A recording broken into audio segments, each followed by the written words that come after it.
Good afternoon guys. Ayan.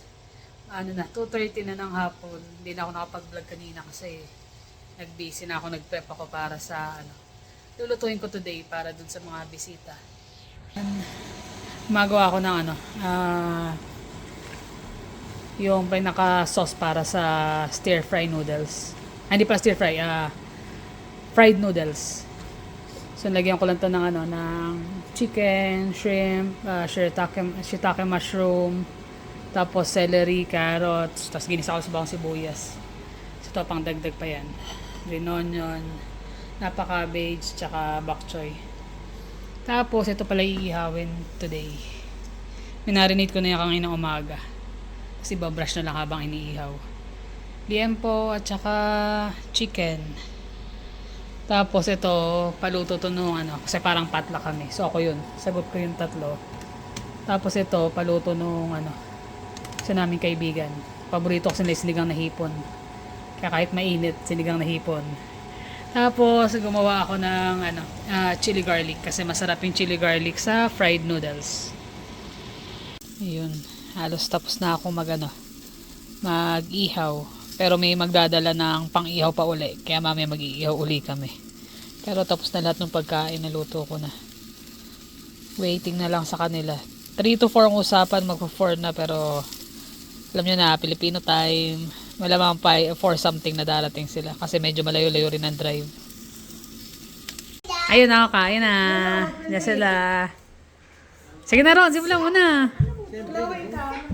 Crispy noodles. Chinese-Chinesean. Yan, kain na. Yan na sila. Nag-iihaw pa si Sam. May pahabol na iniihaw. Mommy, tie. Mommy, touch the cactus and then the house. One. Ayan, nag-uwian na lahat. Hindi na nakapag-video, medyo magulo kasi dahil lalo tagal hindi nagkita-kita. Tapos ginawa ko, pinarte-parte ko lahat nung tirang pagkain para meron na kami, meron sila. Wala masyadong matitira. Saktuhan lang. Ayan, hindi siya hindi siya nakahalubilo kasi nga inuubo, sinisipon, may lagnat. Ayan, susuob. Kanina, nagbaba din siya ng paa niya sa may Epsom salt. Tapos ngayon suob, kahit 5 minutes. Para medyo lumuwag-luwag ang paghinga. Ubo ng ubo eh. Ha? Makatay lalamunan niya eh. Kaya doon lang siya sa kwarto nagstay. Iwas na rin para hindi mahawa yung mga bisita. Nagkakanta sila kanina. Kaya di ko rin na ma-vlog eh. Dahil nga syempre, makaka-copyright tayo. And Ruth Tylo finding a permanent place to live has been out of reach. Evans sleeping in coffee shops. Tylo in a tent. I can't get room under $1,500. I don't have $1,500 a month. 1,500 a month. Gano'n lang ang pension dito. Pagkain pa. Kaya kailangan may savings kapag wala mga... Their situation is part of a growing trend. Just in Metro Vancouver, the latest housing homelessness count was that 22% of all people who are homeless are over the age of 65. This seniors advocate says the 65? supply of affordable senior housing is not keeping Nakakawa up yung with mga demand. ganyan. When you look at the people who are on the wait list, people accepted on BC Housing wait list, over 13,000 people last year, only 6% got a space. That means 94% of people on the BC Housing affordable housing wait list for seniors didn't get a space. Both Evans and Tylo are seeking permanent housing. Yan. Kamusta na guys? Yan, nanonood lang kami. Kasi ang aming mga pakiramdam. Inaabot kami. Ako, sa akin nag-umpisa naman ngayon. Inaabot. Nakaraan, ikaw din mo talaga. Hindi Si Jonas. Si Jonas pala. Nagkakahawa-hawa kami. Eh, sabi ko, posible naman di mahawa sasabi kasi magkatabi kami Nag-stay na kala ko sa kwarto, di ba, kahapon. Kaya kahapon may mga bisita, hinahanap nga siya. Kaya lang ayaw niya bumaba kasi may mga bata. Baka mahawa pa. Mahirap na. Kaya nagstay siya the whole time. Hindi na nga siya nakapag-high. Ngayon, kagabi, nag-start day sa akin. Ayan.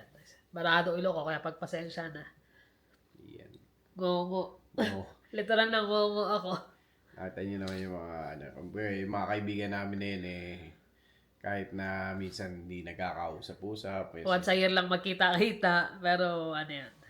solid naman yun. Nagpaplano na nga. Sabi niya nila kayo na ulit next year.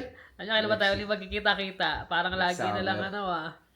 Next summer, Parang dito kasi yung ano namin lagi eh. Meet up pare-pareho. nag-iihaw-ihaw.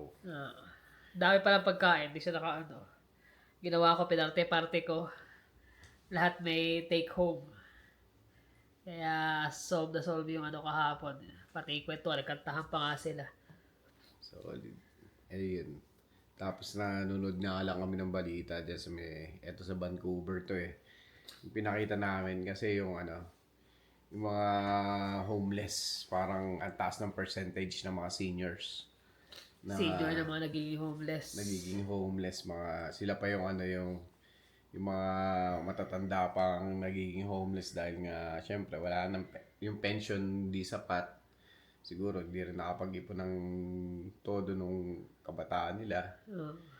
Kaya lang, syempre, hindi naman natin Iba-iba kasi sitwasyon kahit sabihin mo, paghandaan mo, may mga dumarating sa buhay natin na mga pangyayari na gastusin, na minsan, ina-expect mo para sa ganito, ipon mo, mababawasan. libre nga yung sa medical mo, kaya lang, syempre, hindi ka naman titira sa ospital. Yung bahay, sabi nga minimum ng 1,500. Yung kakainin mo pa, di ba? Pagkain Pagkain mo pa, kuryente. mga utilities pa ng bahay. So, dami dapat i-consider. Kaya, Magkano nga lang pension, di ba? Parang, so, depende kung magkano talaga na-save mo rin, nung pero, gaano ka katagal nagtrabaho, ganyan. Maraming factors na pwedeng maka-apekto dun sa pagiging homelessness ng isang tao. Kaya lang sila inaabot kasi mga seniors na nga. yun ang mas mahirap pag senior ka na kasi ando na yung Wala kang magawa hirap ka na kumilos, yung isa nga namamaga yung binte. Umamaga yung binti niya kasi natutulog siya laging nakaupulan Nakaupo. daw sa Tim Hortons. Ayaw niya naman matulog sa mga shelter kasi marami raw Mas bata na drug addict. Na Minsan, nagkakagulo. So, natatakot siya para sa buhay niya. Kaya mas gusto pa raw niya matulog sa coffee shop. ang mahirap. Actually, itong ang Canada ngayon technically recession. Sabi nga ng mga iba, mabuti pa yung Ukraine hindi nag-declare ng recession. Kasi Canada. nagbibigay ang Canada ng billion 250 million, ganyan. Kaya nga marami na nagre-react talaga Kumbaga, merong tamang pagtulong meron para sa yung mga mamamayan mo. Unahin mo muna yung mga taxpayers mo. Yung mga nasasakupan mo kaysa doon sa mga taong may mga may mga sariling sariling intentions. Mahirap alam ng gobyerno. Hindi mawawala ang corruption. Kahit saan. Simpleng-simple lang pero nandoon nakikita mo kaagad Bakit kailangan mo magbigay kung yung parang kasabihan sa Pilipinas bago ka magwalis sa Sarili mo bakuran. hindi, magwalis ka muna sa sarili mong bakuran kaysa magwalis Ayun sa pala, iba. baliktad pala. Sa iba. Unahin mo muna yung Unahin mo muna yung bakuran mo. nasasakop mo. Hindi yung magpapakitang gilas. Ganun ang Canada kasi. Kailangan laging Mabait. mabait ang dating. Kaso sa sobrang bait ayun na. Naaabuso na. Hindi na nila matugunan lahat. Meron ka nga hindi matugunan, yung mga mapauwi lang, masama na kagad ang Canada, ganyan. Hindi naman lahat mag-i-stay Parang mga ganun. Kumbaga, iba-iba. Hindi naman lahat fortunate enough na makapag-stay. Nagkaroon ng papel. Kaya kami, naisip din namin minsan, mas maganda bang mag-retire sa Pilipinas o Nag-iiba habang tumatakbo yung dati. tumatakbo yung panahon no? Oo. Hindi Kasi- na namin masasabi sa ngayon kasi nagbabago. Kasi kung consider mo lagi yung libre kasi yung health dito, yung health benefits mo rito, libre yung hospitalization mo, yung mga gamot. Sabihin natin, sa Pilipinas, mabayad ka ng ganun, mauubos yung yung kabuhayan mo para lang maipa-hospital ka. Dito, libre nga, pero pipila ka naman. ng gusto. Saka dahil usapan doon, pag nag-retire ka na, kung wala ka na enough na pension na Kakayanan. nakukuha, lalo kung mag-isa ka lang, let's say, di mo alam kung pareho kayo magkasama pagtanda, di ba? Merong mauuna. So, di mo masabi, yung bang pension na matatanggap mo is enough para magrenta ka ng bahay, magbayad ng utilities. Although may mga anak ka, pero syempre, di mo iaasa mga anak mo yun. May mga sariling buhay, may sariling pamilya yun eh. May napadpat ako kagabi, yung sa US naman sila mag-asawa. Yung sa US naman. Nagbakasyon sila sa Pinas. So, buhay pa yung both parents nila. So, sabi nila parang na-feel nila na okay pala dito na mag-retire kasi nasa senior years na rin sila eh. 60 plus na rin eh. 90 na yung mga magulang eh. Pero sabi niya, mas masarap pala dito makasama yung magulang mo na nagbe-breakfast. Fresh yung yung... Iba kasi pag may pamilya ka pa eh, lalo na sa Pilipinas, di ba? Hindi nga raw na naisip na mag-retire sa Pinas eh. Nung una. Noong una. Pero ngayon daw na tumatanda na sila, na senior na rin sila, na-feel nila na mas madali pala yung pension na nakukuha mo sa US, dadali mo sa Pilipinas, meron ka pang helper sa bahay, di ba? Mas malaki yung, yung save mo. Na samantala kung nasa US ka, enough lang, bisan kulang pa nga.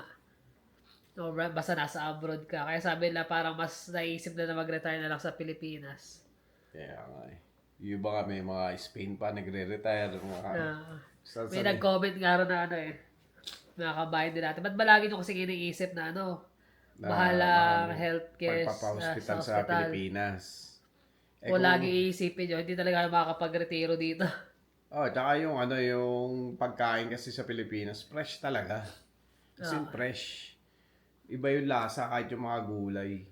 Dito lahat halos May mga fresh din naman kaya lang, pero fresh, galing din pero sa, iba. lalo pag winter time, di ba? Hindi mo naman pwede sabihin presyo na kukuha mo lahat. Sa mga Tapos mas prutas limited. lang mga prutas lang, iba na yung lasa eh. Ibang-iba yung lasa ng isda sa Pilipinas. Ay naku, napakasarap. Kaya minsan nakakapag-isip din kami talaga na sa bagay, medyo matagal-tagal pa naman. Oo, wala pa kami sa Wala pa naman doon sa mga times na ganun. Kaya lang, syempre, kino-consider mo yung mga options mo habang tumatagal, di ba? Na at least may napaplano ka na sa isip mo. Simple lang eh. Pag may Pilipinas, di mo kailangan ng garbong bahay eh. Hindi mo naman kailangan Simpleng buhay lang, okay na eh. Hindi mo naman kailangan maging mayabang doon eh. Basta Simple lang. may nakakain ka, meron ka Komportableng buhay maayos lang. na bahay. Hindi Okay ka lang, kahit di binabaha. malaki, di ba? Kahit di malaking bahay. Oo. Sino ba may gusto malaking bahay?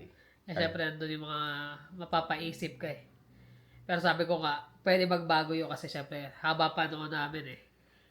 Gugugulin namin sa pagtatrabaho bago kami magretiro. Tsaka kung saan man kami mapupunta nun, gusto nyo sa mga bandang probinsya talaga.